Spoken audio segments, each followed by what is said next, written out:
जय माता दी दोस्तों, स्वागत है आप सभी का एक बार फिर से। माँ भगवती की कृपा आप और आपके परिवार पर सदा सर्वदा बनी रहे। दोस्तों, अगर आप अपनी लाइफ में नया कुछ सीखना चाहते हैं तो चैनल को सब्सक्राइब जरूर करिएगा। भगवान भोलेनाथ बड़े दयालु हैं। वो अपने भक्तों द्वारा की गई पूजा अर्चना से अति शीघ्र प्रसन्न हो जाते हैं। लेकिन एक बात ये भी ध्यान देने की है कि हर कार्य की एक विधि होती है, तरीका होता है। अगर हम उस विधि से कार्य करते हैं तो कार्य अतिशीघ्र पूर्ण होता है। वैसे ही भोलेनाथ की पूजन विधि भी है।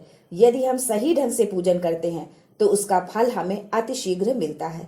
दोस्तों, सनातन धर्म में शिवलिंग की पूजा का विशेष महत्व माना जाता है। मान्यता है कि जो कोई भी शिवलिंग की पूजा विधि विधान से करता है उसके सारे दुख दूर हो जाते हैं। भगवान शिव परम ब्रह्म है। वो साकार व निराकार है। साकार में निराकार व निराकार में साकार का दर्शन भगवान शिव में ही होता है। शिवलिंग की पूजा बहुत ही सरल, सहज व समर्पण भाव से करना चाहिए। शिवलिंग पर जलाभिषेक करने से ही भोलेनाथ प्रसन्न हो जाते हैं। शिव सबके हैं। प्रारब्ध को मिटाने का अगर वरदान शिव ही दे सकते हैं। बिना शक्ति के शिव अधूरे हैं। इसलिए शिव के साथ माता पार्वती की पूजा अवश्य करें।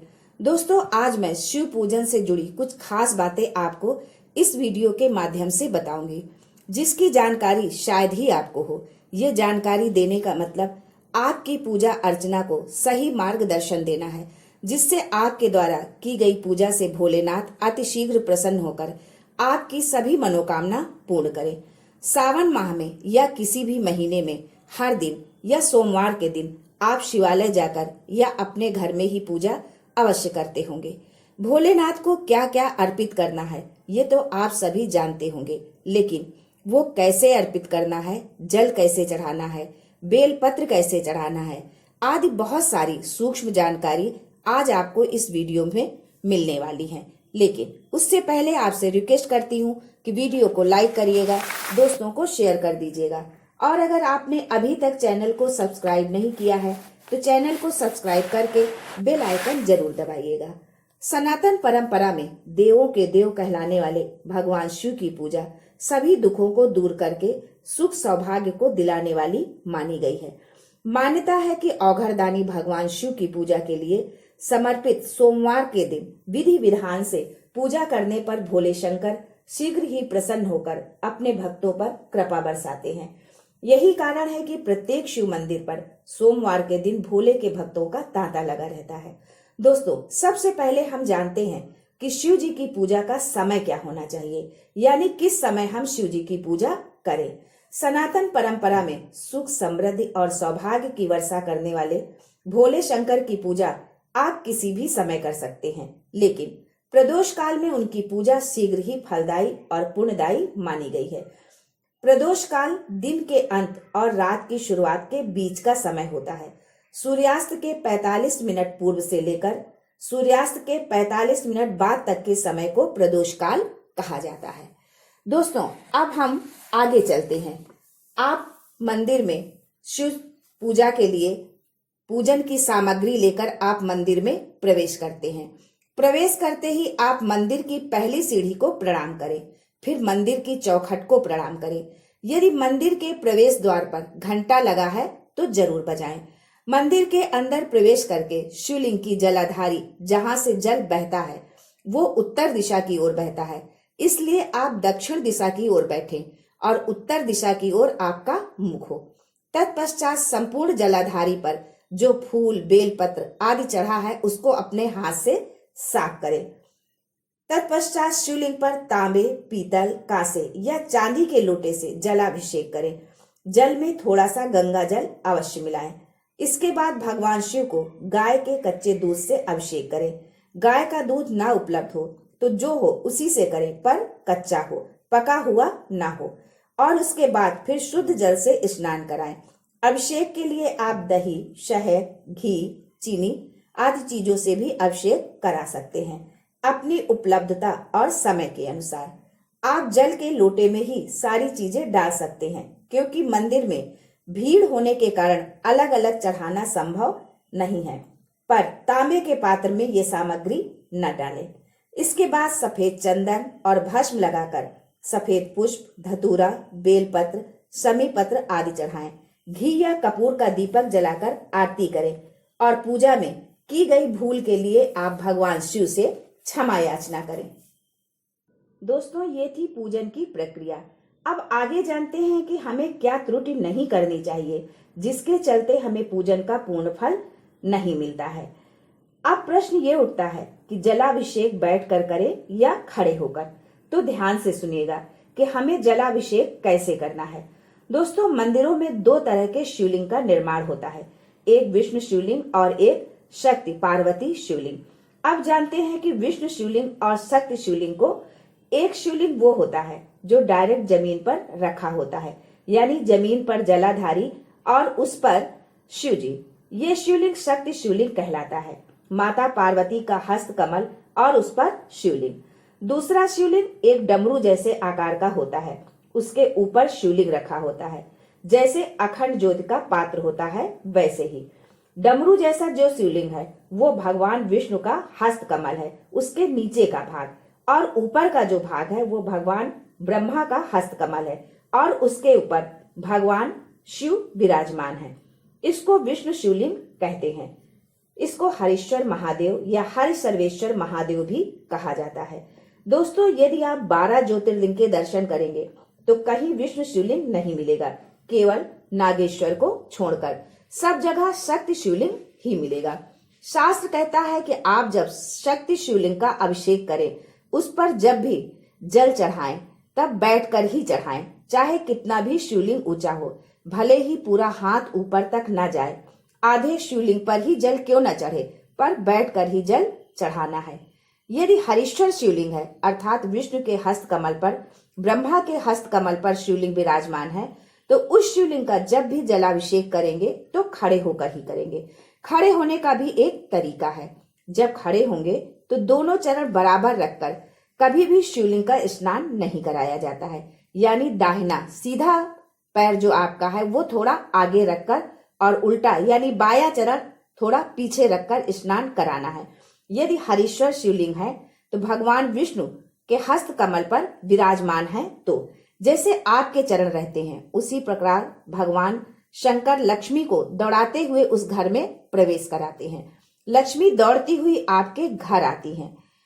अब एक खास बात और बताना चाहूंगी जलाधारी के संबंध में। एक जलाधारी जो होती है और जिसके चरण उत्तर की ओर गए हुए होते हैं वो जलाधारी गोल जलाधारी होती है, अर्थात माता पार्वती का हस्त कमल और उस पर शिवलिंग विराजित है। एक जलाधारी होती है चौकोर, जैसे कि काशी विश्वनाथ मंदिर में जो जलाधारी है वो चौकोर जलाधारी है। गोल जलाधारी सर्व कार्य करने में, पूर्ण फल देने में प्रबल होती है, और जो चौकोर जलाधारी होती है वो मुक्ति देने वाली होती है, अर्थात मोक्ष देने वाली होती है। एक जलाधारी होती है त्रिगुणाकार, अर्थात त्रिभुज की आकृति की।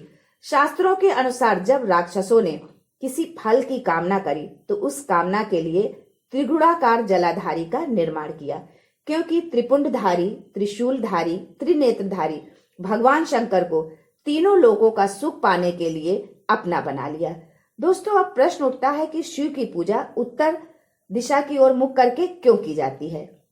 दोस्तों, पूर्व की ओर मुख करके भी पूजा कर सकते हैं, लेकिन जो पूजा अर्चना जलाभिषेक पूर्व की ओर मुख करके की जाती है वो श्रेष्ठता का फल देती है। पश्चिम की ओर मुख करके पूजा करेंगे तो फल मिलेगा, लेकिन जो पूजा दक्षिण की ओर बैठकर की जाती है, अर्थात आपका मुख उत्तर की ओर हो, तो उसका फल शीघ्र प्राप्त होता है। शिव महापुराण में कहा गया है, स्कंद महापुराण में ये वर्णित है कि भगवान शिव को रिझाने के लिए सर्वश्रेष्ठ स्थान दक्षिण दिशा है। ये काल को जीतने वाला है, पितरों को जीतने वाला है, उनको प्रसन्न करने वाला है।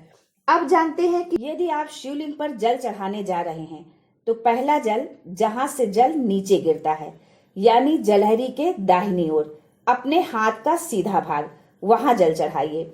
फिर जहां लेफ्ट भाग है वहां जल चढ़ाएं, और फिर जहां शिवलिंग रखा हुआ है यानी कि माता पार्वती के हस्त कमल पर तीसरे भाग का जल आप वहां चढ़ाइए। चौथे भाग का जल भगवान शंकर के शिवलिंग पर चढ़ाना चाहिए। पांचवें नंबर का जल अगर ऊपर जलाधारी लगी हुई है तो उसमें चढ़ाइए, अगर जलाधारी नहीं है, भगवान शंकर के नंदी जहां विराजमान है, जहां पर वो बैठे हैं, तो वो जल नंदी का जो पैर ऊंचा रहता है उस पैर के पास जल चढ़ाना चाहिए। शिव जी पर 5 चीजों से अभिषेक होता है: दूध, दही, घी, शहद, शक्कर। और इन 5 चीजों से मिलने वाला फल भी अलग अलग है। शास्त्र के अनुसार दूध चढ़ाने से घर में संतान की प्राप्ति होती है, दही चढ़ाने से परिवार में प्रेम बढ़ता है, घी चढ़ाने से घर से रोग दूर होते हैं, शहद चढ़ाने से घर में धन संपदा की वृद्धि होती है, शक्कर चढ़ाने से हमारे घर के बच्चे जिद्दी नहीं होते। दोस्तों, यदि आपका बच्चा जिद्दी है तो उसके हाथ में 1 कटोरी भरकर शक्कर अवधूतेश्वर महादेव का नाम लेकर सोमवार की अष्टमी के दिन चढ़वाइए। वो बच्चा कभी भी जिद नहीं करेगा। दोस्तों, अब जानते हैं कि बेलपत्र कब चढ़ाएं और कैसे चढ़ाएं। इसके 2 नियम हैं: बेलपत्र के बाद जल और जल के बाद बेलपत्र। पहले बेलपत्र और उसके बाद जो जल चढ़ाया जाता है वो रोग मुक्ति के लिए चढ़ाया जाता है। और जब किसी कार्य की सिद्धि के लिए आप जाएं तो पहले जल फिर बेलपत्री चढ़ाएं। बेलपत्री जब चढ़ाएं तो उसका चिकना भाग शिवलिंग को स्पर्श करता हुआ हो। और दूसरी बात, एक प्रयास कीजिए कि बेलपत्र की मध्य की जो पत्ती होती है, बीच की जो पत्ती होती है, उसको अंगुष्ठ से पकड़े, यानी कि उस पत्ती पर, बीच की पत्ती पर आपका अंगूठा हो और फिर उस बेलपत्री को शिव को समर्पित करें। बेलपत्र जब नंदीश्वर को चढ़ाएं तो नंदी को 2 जगह पर बेलपत्र चढ़ाएं। पहली बेलपत्री नंदी के सामने की ओर चढ़ाएं। बेलपत्री की डंडी का मुख नंदी और पत्ती का मुख शंकर की ओर होना चाहिए। दूसरी बेलपत्री जो नंदी के ऊपर चढ़ती है तो डंडी का मुख शिव जी की ओर और पत्ती का मुख नंदी की ओर होना चाहिए। यदि आप कोई कंपटीशन या परीक्षा के लिए जा रहे हैं या किसी कार्य के लिए जा रहे हैं तो ये 2 बेलपत्री इस तरह से चढ़ाकर जाएं, सफलता आपको जरूर मिलेगी। दोस्तों, शिवलिंग की पूजा करते समय कुछ सावधानी भी अवश्य रखें। शिवलिंग का पूजन करते समय काले वस्त्र कभी न पहने। शिवलिंग पर खंडित यानी टूटे हुए अक्षत, चावल नहीं चढ़ाना चाहिए। बेलपत्र कटी फटी नहीं होनी चाहिए। शिवलिंग पर केतकी का फूल या लाल फूल नहीं चढ़ाना चाहिए।